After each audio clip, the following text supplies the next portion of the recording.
नमस्कार, स्वागत है आप सभी को। आज की विषय है ज्योतिया व्रत कथा। कथा महाभारत के युद्ध से संबंधित है। जब महाभारत का युद्ध हुआ तो द्रोणाचार्य का वध करने के लिए पांडवों ने अश्वत्थामा नाम का हाथी मारा गया, ऐसी अफवाह फैला दी।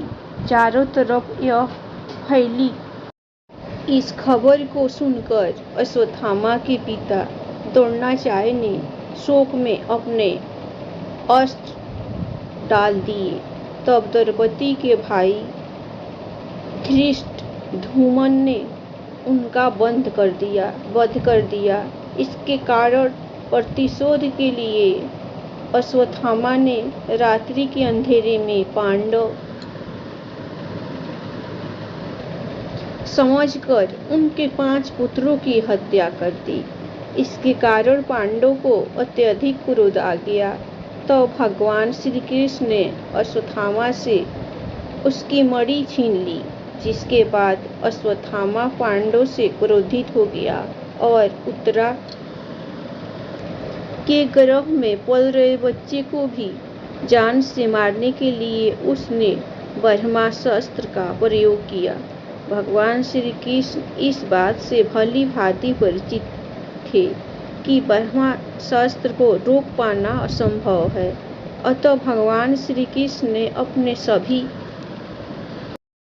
पुण्य का फल एकत्रित करके उत्तरा के गर्भ में पल रहे बच्चे को दिया।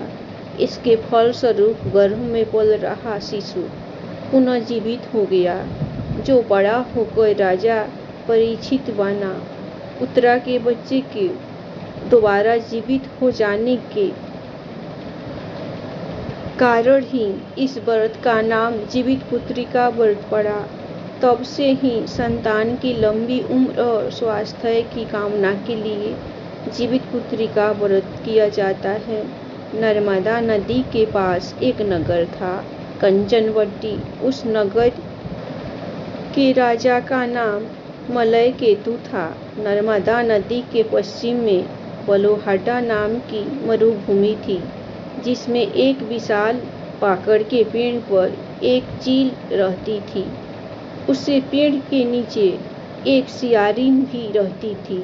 दोनों पक्की सहेलियां थी।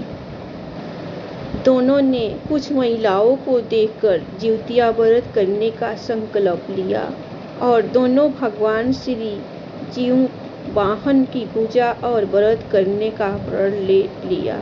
लेकिन जिस दिन दोनों को व्रत रखना था, उसी दिन शहर के एक बड़े व्यापारी की मृत्यु हो गई और उसका दाह संस्कार उसी मरुस्थल पर किया गया।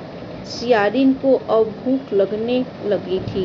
मुर्दा देखकर वह खुद को रोक न सकी और उसका व्रत टूट गया।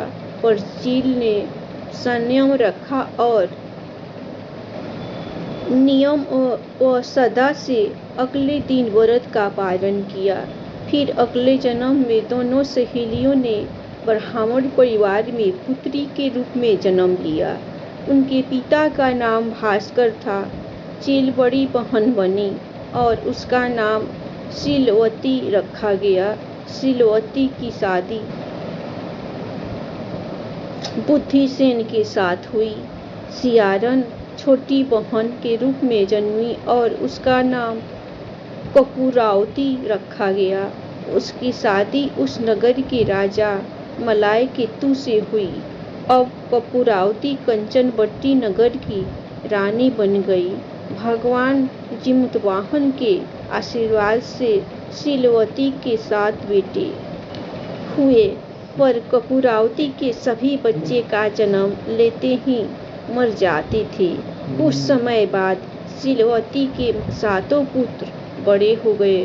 वे सभी राजा के दरबार में काम करने लगे। कपूरावती के मन में उन्हें देख ईर्ष्या की भावना आ गई। उसने राजा से कहकर सभी बेटों के सर काट दिए। उन्हें 7 नए बर्तन मंगवाकर उसमें रख दिया और लाल कपड़े से ढककर सिलवती के पास भिजवा दिया। यह देख भगवान जीवतवाहन ने मिट्टी से 7 भाइयों के सर बनाए और सभी के सिर को उसके धड़ से जोड़कर उन पर अमृत छिड़क दिया। इससे उनमें जान आ गई। 7 युवक जिंदा हो गए और घर लौट आए। जो कटे सर रानी ने भेजे थे वे फल बन गए। दूसरी ओर रानी कपूरावती बुद्धिसेन के घर से सूचना पाने को व्याकुल थी। जब काफी देर सूचना नहीं आई तो कपूरावती स्वयं बड़ी बहन के घर गई। वहां सबको जिंदा देखकर वह सन्न रह गई। जब उसे होश आया तो बहन को उसने सारी बात बताई। अब उसे अपनी गलती पर पछतावा हो रहा था। भगवान जीवतवाहन की कृपा से सिलवती को पूर्व जन्म की बातें याद आ गई। वह कपूरावती को लेकर उसी पाकड़ के पेड़ के पास गई और उसे सारी बातें बताई। कपूरावती बेहोश हो गई और मर गई। जब राजा को इसकी खबर मिली तो उन्होंने उसी जगह पर जाकर पाकड़ के पेड़ के नीचे कपूरावती का दाह संस्कार कर दिया। प्रत्येक वर्ष पक्ष के मध्य में आने वाले इस व्रत में अपने पुत्रों की लंबी आयु के लिए माताएं अपने पूर्वजों और जीवतवाहन को सरसों तेल और खली चढ़ाती है। इस पर्व से जुड़ी कथा की चील और सियारिन की मिट्टी व गाय के गोबर से प्रतिमा बनाकर उनकी पूजा की जाती है और उन्हें चूड़ा दही चढ़ाया जाता है। उसके बाद पूरी विधि विधान से जीवतवाहन की पूजा की जाती है और व्रत रखा जाता है। धन्यवाद। कहानी आप लोगों को पसंद आए तो आप लोग लाइक सब्सक्राइब जरूर कीजिएगा। हमेशा खुश रहिए, अपना ख्याल रखिए।